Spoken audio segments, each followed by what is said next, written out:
Is summer over technically? No. Am I doing my read in summer video right now? Yes. I just kind of wanted to do it now because I don't think I'm gonna have time later as my moving date approaches, and yeah, I'm just super busy. So, and I've accumulated enough books for one video, so we're just gonna go for it. And all of these books will be linked in my description with my Tertulia link, so if you want to use my code for 20% off your first order, check out these books, etc, etc. It will all be in the description below. Also, I don't know if anybody's ever wondered why sometimes I have glasses on in my videos and sometimes I don't. The truth is I don't have contacts, so when I don't have glasses on, I'm just blind from a distance and mainly in my right eye. But that's irrelevant. Let's get into the list. Siddhartha by Hermann Hesse. I hope I said that right. So this book, this guy, Siddhartha, right? And he grows up like in this certain belief system, following everything his dad says and teaches. And then one day, like as he's growing up, he realizes, you know what, I'm gonna go and follow these other people. Goodbye. So then he starts doing other stuff, and then like the Buddha's there, and he see, I can't really explain exactly what happened so much, but what I really liked about it was that this narrator goes through different stages of like belief and understanding of the world as he moves through life. He learns a lot of different lessons. He even goes down the whole like hedonistic track, like constantly having sex with this one woman, like his situationship, just taking in pleasure, pleasure, pleasure, pleasure. And he kind of realizes that's not the way either. So he's figuring out what the best way to live is, which, you know, I haven't read Kierkegaard, or I'm sure there are a ton of other philosophers that have touched on this subject, but it's something that's of interest to me. So this was definitely good, and it was short, but it wasn't really like my favorite or life-changing. All books are life-changing to an extent, so this was still like beneficial for my brain and soul, but it didn't change my life in a crazy way. The next book is New Millennium Boys by Alex Kazemi. This was sent to me to review it on Goodreads, which I did, so I can also link that review down below. I liked this book, and when I started it, I thought, bro, this shit is corny. Like, this is like Bret Easton Ellis PG-13, trying so hard. Like, it felt like when a kid just says a bunch of swear words to appear older or cool, and I was not into it from the beginning. I think I kind of judged it too harshly, and I also think, you know, it was a debut novel, and I think it kind of starts off where maybe like the author has this Bret Easton Ellis inspiration. I mean, there's constantly references to Glamorama and American Psycho and stuff, but I kind of felt like, damn, you're really trying so hard to replicate what Bret does, and you can't do that, right? But then the more I read, and especially like when you get to the halfway mark of the book, I thought, oh, you figured out what you wanted to say, and this has become its own separate, like, special story. And now I'm hooked, now I'm interested, now I see that the stakes are high, that there's not just shock and like disturbing shit for the sake of having it. Like, this is actually working effectively for the story. I'm starting to buy it, like I'm starting to believe it. And of course, not all of the relationships in the book were necessarily my favorite, nor did I think that they sounded like realistic, but the most important ones I did see truth in, and like I did believe. Like, if I'm getting that across, it's like when you read something, you don't consciously think like, oh, somebody is making this up, but sometimes when it's not really honest to how you would think people would act, you don't really believe it, buy it, and then it doesn't have the same effect. So that's how I felt at the beginning of this book, but then by the end, I completely got it, and I actually loved it. Again, I read this like a little while ago, and especially when I read something on a screen, I feel like it stays in my head much less, because with physical books, I can even remember what page or like what the page looked like, where some of my favorite passages are on or something like that. And it's harder for me with the digital to do that. So really a lot of this book has escaped me already, but there's a lot that has stuck with me. And it actually was like fucked up in its own right, in a good way. So I definitely like this, and I actually would recommend it to somebody who likes Bret Easton Ellis, but I would say be open-minded, because when you like Bret Easton Ellis, you would read it and think, this is like trying too hard to be him. But I think once you get to the halfway mark, it can stand up on its own, and it's its own thing. So I did enjoy it. Slight intermission as my cat chomps away at her food. Are you done? She's not done. Okay, she's done. So the next book is Minor Detail by Adanya Shibli, and I listened to this as an audiobook. And why do I have a feeling that I've talked about this before? I mean, maybe I talked about it in a short, but I'm just going to talk about it. So obviously, this is probably one of the most well-known books relating to Palestine by a Palestinian author. I've heard about it so much, and it's worth the hype.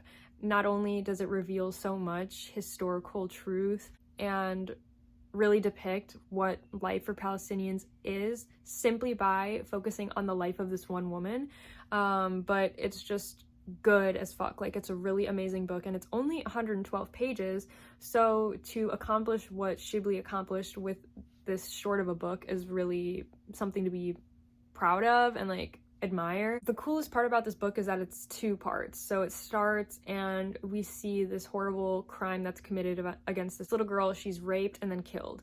And it's one of hundreds of thousands of other instances of this happening in occupied Palestine. And this one instance comes into the life of a woman 40 years later, or I'm not sure on the timeline exactly, I forgot. But she learns about this crime, and her interest and like desire to learn more takes her on this dangerous journey, leaving her designated zone, and she has to go through checkpoints to reach the archives where she can learn more about this crime. And through this, we not only see through what she's experiencing, but through her feelings, we better understand what it means to be a Palestinian living with Israeli occupation on your land. It's not even just the inhumanity and the crimes against people that occur there on a daily basis, but it's a constant, perpetual feeling of paranoia, of not being able to move freely, to go where you want to go, to, you know, if you want to go to the archives and learn about a certain thing, having to lie, having to take somebody else's pass because you're not allowed to cross these borders, to constantly be living in fear that you're going to be caught, and you're not doing anything wrong, right? You don't have the freedom of mobility and of access to information and everything that a person should have. So through this book, you see the bigger picture of what it is to live life in Palestine, in Gaza. I think that I'm not very well versed in the actual geography of this area, but still, in the story, I listened to it as an audiobook when I was on a drive for like 2 hours, and I was so immersed. I think the person who read the audiobook was fantastic, and it just moved me so deeply, and I can't say enough like good things about it. I really loved this book, and with such few words, basically, because it's such a short book, so much is able to be communicated, and there's so much understanding that comes of it, of not only the plight of the Palestinian people, but of their soul and of their resistance and resilience, and free Palestine, period. And next is Demons by Dostoevsky, which is, I think, my favorite book of this year. Would I say it's my favorite Dostoevsky book? Maybe. I need to reread The Adolescent, because that, when I read it, I thought, this is my favorite one. But this comes very close. It could even be tied. When it comes to Dostoevsky, these books are dense, they're long, there are a million characters, there's an interesting plot, but this is like a true fucking feat, because we see the differences in generations and their political and religious ideologies. We see in this, reflected in this, parts of Dostoevsky's true life, which is just so fascinating, because the more you learn about him and the more you learn about Russia at this time, the more you can appreciate the stories in his books, because in this book there's a political conspiracy. There is a small group forming, hoping to lead a revolution, like bring change to Russia, bring a new way of thinking to Russia that will improve the country. And he was arrested for being in one of these circles, these groups where they're sharing banned writings, they're speaking out against the Tsarist regime. If you watch my Dostoevsky video, I explain, like, he actually was sentenced to death and like 1 second away from being fucking shot by the firing squad, and then his sentence was changed to exile, and we don't know if that was just a mind game or fate intervening. There is so much manipulation and like brilliant characters, and it's funny. Like, I was laughing out loud reading this. There are so many characters that are just hilarious in this as well. And the deaths that happen in this book, I think it's like 7 of them. Bro, time has passed, so I'm already kind of forgetting a lot of stuff, but the most important things I'm not forgetting, but I don't want to spoil. And when it comes to a book like this, it's also hard for me to talk about it because I just want to talk about it all fucking day and get into the lore, and I can't do that. But just know that this is 5 out of 5 stars, genius, beautiful, like ate it up, couldn't put it down. It is like pages folded, underlined, everything to hell. There's drama, there's tea, there's beautiful lines. Like, I'm doing an absolute horrible job of talking about this book, but it is so fucking good that I don't even want to talk about it anymore, because it's like I'm gonna blow up because it's so good and I can't even express it well enough, and it's frustrating me. But this is such an amazing book. So after Demons, I read The Fall by Albert Camus, and my friend actually recommended this book to me because it's set in Amsterdam and both of us will be moving to Amsterdam very shortly. And what better book to read than a Camus book that's going to touch on morality after reading a book like Demons. And I think I've mentioned I want to do a video about morality, and I already have my idea, like 3 books that I want to touch on showing different aspects of morality, but I have to plan it and film it, and I've been busy, so. But that's just like a little teaser for what's to come, hopefully. But The Fall, this book I also listened to as an audiobook, and we have a narrator at this bar, and the whole book is basically stream of consciousness, and he is sharing his life and his sins to another person at this bar. And then like we follow them for a few days. It's like they meet outside of the bar, but it's the same conversation going on. And this narrator is basically sharing about how he fell from moral heights. He doesn't put it that way, but you see that he used to be this kind of person, and then something happens in his life and he becomes another kind of person. And it's the same question that I see in so many books, in Bret Easton Ellis books, in New Millennium Boys, in Dostoevsky, characters who are religious and they believe family, morals, religion, that is the key to maintaining and creating a better Russia. And then there's the younger generation who starts leaning into the nihilism, I don't know how you pronounce it, and they believe that these things only hold us back.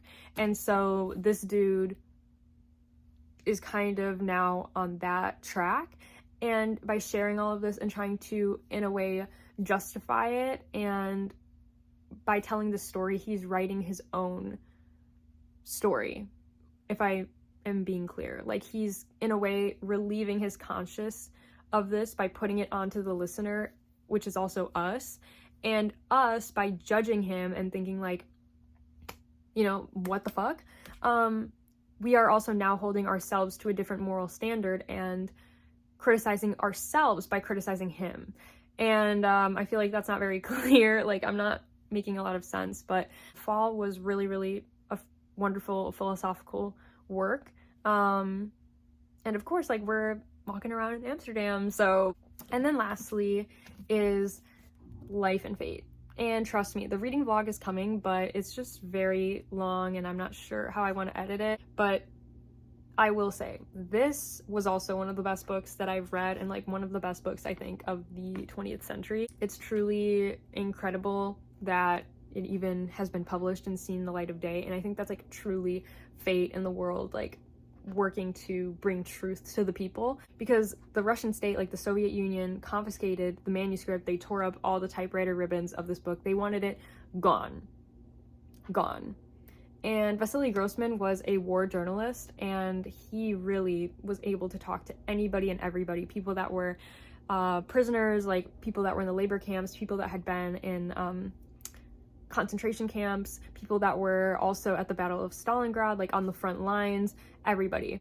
And he had the ability to talk to these people and get the truth out of them, not in a manipulative way. It was just like his ability to talk and communicate with people and have them share their life and their experiences because they trusted him. And he was a great journalist, so he was able to take this truth and write it and communicate it just as truthfully for the world to see. And I think that just like minor detail, when you see the details of an individual's life, a lot of times it can say a lot more about the time in the world that they are living in and moving through. So this book, like through and through, is life and fate. It is all of the horrors of World War II, all of the horrors of the gas chambers, the death camps, everything so painfully raw and real, and above all, believable, because it is true. Like, it is his life experience. His mother was killed in a concentration camp, and we see that reflected in these characters. He uses the characters as vehicles to tell stories from his real life.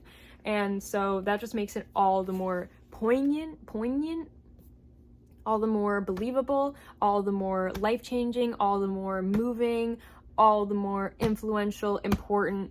And with fascism on the rise, it's incredible to look back at this time and see how, like, what the rhetoric was, how people's mindsets were, how they justified violence, and how they believed that everything was for the greater good. And that's something he touches on in one of these specific chapters. And again, just like Demons, it is folded up, it is like underlined, and I think that's the most interesting part as well, like touching on the morality, touching on some of the most evil people and how they believed they were doing things for the greater good. And that's in no way excusing them at all, but it's just touching on how good and evil can so quickly overlap and eclipse each other. And it's really our duty to be able to, like, look back on history and then now in the present day think more critically about what is right, what is wrong. Yeah, so and this is just like bonus because I have not finished Slaughterhouse-Five, but this is another World War II book. Two sides of the same coin. Is that how you say that? So these books are not similar at all, other than the time period they're in, but this is completely different. The main character of this book, he is like in World War II, but then his brain, he kind of goes to different times in his life, and it seems like he's not all there. I don't really know. Actually, you know what? I'm not going to talk about this because I haven't finished it, so I really have no concrete thoughts yet. So I guess that's the video.